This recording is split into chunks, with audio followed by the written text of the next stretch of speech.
Welcome back to the English Level Podcast. I'm your host, Sarah. And I'm Jordan. Welcome back. You know, we get a lot of messages from listeners, people from all over the world, different countries, different backgrounds, and there's one thing that keeps coming up over and over again. Job interviews. Job interviews in English, and the fear that comes with them, the anxiety, the feeling that you're not good enough because English isn't your first language. It's something so many people struggle with. And I think we don't talk about it enough. Not the real struggle, not what actually happens in your mind when you're sitting in that waiting room. So today, we're going deep. We're talking about English conversation for job interviews, but not in the way you're probably expecting. This isn't about phrases to memorize or tricks to sound more fluent. This is about something much more important. It's about finding your voice, even when you're scared, even when the words don't come easy.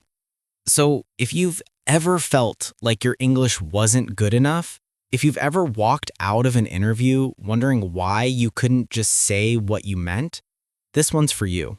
Let's dive in. You know that feeling when you're sitting in the waiting room and your heart is pounding so hard you can hear it in your ears? The interview room. The interview room. And suddenly, every word you've ever known in English just vanishes. It's strange, isn't it? You can have entire conversations with friends. You can write emails, you can think in English. But the moment someone asks you something simple like, "So, tell me about yourself," your mind just goes blank. Completely blank. And today, we're not here to give you a list of phrases to memorize. We're here to talk about something deeper, something that actually matters. Because the real challenge isn't the English. It's what happens inside you when the stakes feel high. Exactly. When you're not just speaking, you're being evaluated. So what is it about job interviews that makes even fluent speakers stumble? I think it starts with this idea we carry that there's a right way to sound, a perfect version of ourselves we need to present. And in that moment, we're not just translating our thoughts into English, we're translating our entire identity into someone else's expectations. We're performing. We're performing. And performance creates distance from who we actually are. I remember talking to a friend once, a brilliant engineer. She told me she'd failed 3 interviews in a row, not because she wasn't qualified, not because her English was bad, but because every time she walked into that room, she became someone else. What do you mean? She said she'd rehearsed everything, every possible question, every answer. She'd memorized phrases like, "I'm a detail-oriented team player with strong communication skills." And when they asked her questions, she'd deliver these perfect, polished sentences. But something was missing. Something was missing. The interviewers would nod politely, they'd smile, but she never got the job, and she couldn't understand why. Her English was fine, her answers were technically correct. But they weren't hers. They weren't hers. And then one day, she went to an interview she hadn't prepared for. She woke up late, barely had time to get dressed, walked in flustered, and apologized. And when they asked, "Tell me about yourself," she just spoke. No script, no performance. What did she say? She told them the truth. She said, "Honestly, I'm nervous. I really want this position because I've been following your company's work on renewable energy for 2 years. I'm not perfect, but I care deeply about what you're building here." And then she just talked like a human being, with pauses, with imperfect grammar, with emotion. And what happened? She got the job. The hiring manager told her later, "You were the first person who didn't sound like a robot." That's the thing we forget. Interviewers aren't looking for perfection, they're looking for connection. They're looking for someone real. Because here's what actually happens in an interview.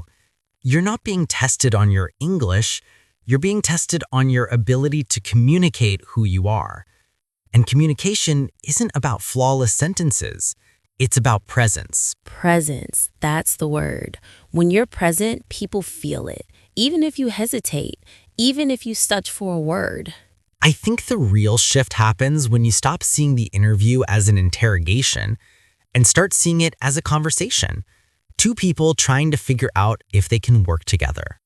But how do you make that shift when everything inside you is screaming that you need to be perfect? You breathe. You slow down and you remember that the person across from you is human too. They've been nervous. They've stumbled over words. They've had moments where their mind went blank. They're not your enemy. They're not your enemy. And here's something most people don't realize. When you make a small mistake and you acknowledge it naturally, when you say, "Sorry, let me rephrase that," or "Give me a second to think about that question," you actually become more relatable. Because confidence isn't about never hesitating. It's about being comfortable with your own humanity. Exactly. I remember once I was interviewing someone for a position, and halfway through her answer, she stopped and laughed. She said, "I just realized I'm not answering your question at all. Let me start over." And in that moment, I liked her more. Why? Because she was aware, she was honest. She wasn't trying to bulldoze through with the rehearsed answer. She was actually listening to herself, adjusting in real time. That's intelligence. That's presence. So maybe the real skill isn't about memorizing phrases. It's about learning to be comfortable in discomfort. Learning to be comfortable in discomfort. That's it. Because discomfort is where real conversation lives. When you're both figuring things out together, when you're thinking out loud. And in English, thinking out loud actually helps. Phrases like, "That's an interesting question," or "Let me think about that for a moment." They're not filler. They're bridges. They give your mind time to catch up with your mouth. They're human, and humans need time to think, especially in a second language. But there's something else, something deeper. I think a lot of us carry this fear that if we're not perfect in English, we won't be taken seriously. We will be judged. And maybe that's true sometimes. But more often than not, the judgment we fear is coming from inside us. We're the harshest critics of our own voices. I've seen this so many times. Someone speaks with a strong accent, apologizes for it, and the interviewer hadn't even noticed. Or they make a small grammar mistake and they spiral, convinced they've ruined everything. But usually, the interviewer has already moved on. Because they're listening to your ideas, not counting your errors. They're listening to your ideas. And this is the breakthrough. The moment you realize that your value isn't in your accent or your grammar, it's in what you have to offer, your experience, your perspective, your passion. So how do you prepare for an interview without falling into the trap of over-rehearsing? You prepare differently. Instead of memorizing answers, you clarify your story. You ask yourself, what do I actually want to say about my experience? What matters to me about this role? What have I learned that's worth sharing? You prepare your thoughts, not your sentences. You prepare your thoughts. Because when you know what you want to communicate, the words will come. Maybe not perfectly, maybe with a pause here and there, but they'll come from a real place. And when they come from a real place, people listen. They listen. I think this is why storytelling works so well in interviews. When someone asks, "Tell me about a time you faced a challenge," don't give them a formula. Give them a moment, a real moment from your life.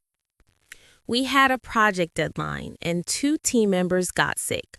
I remember sitting at my desk at 11 p.m. feeling overwhelmed. But then I called everyone, reorganized the tasks, and we found a way. See? That's real. That's something I can picture. And it doesn't require advanced vocabulary. It requires honesty. Honesty in a second language is harder than people think. It is. Because we're translating not just words, but emotions, nuances, the texture of our experience. But that's also what makes it beautiful. When you manage to express something real in another language, there's a kind of courage in that, a vulnerability. And vulnerability, when it's in the right context, is magnetic. It draws people in. So maybe the secret isn't to eliminate nervousness. It's to be nervous and speak anyway. To be nervous and speak anyway. To let your voice shake a little. To pause when you need to be exactly where you are. Because the interview isn't about proving you're flawless. It's about showing you're capable. And part of capability is knowing how to navigate uncertainty. How to navigate uncertainty, that's a skill that transcends language. And if you can do that in an interview, in English, under pressure, you've already demonstrated something valuable. You've shown resilience. Resilience, adaptability, the ability to be yourself even when it's hard. And those are the qualities that actually matter in the workplace, not whether you said whom instead of who. So if you're listening to this and you have an interview coming up, take a breath. You don't need to be someone else. You don't need to sound like a native speaker. You need to sound like you. Like you on your best day. Present, thoughtful, human. And if you stumble, if you lose a word, if you need to pause, that's okay. That's part of the conversation. It's part of being real. And real is what they're looking for.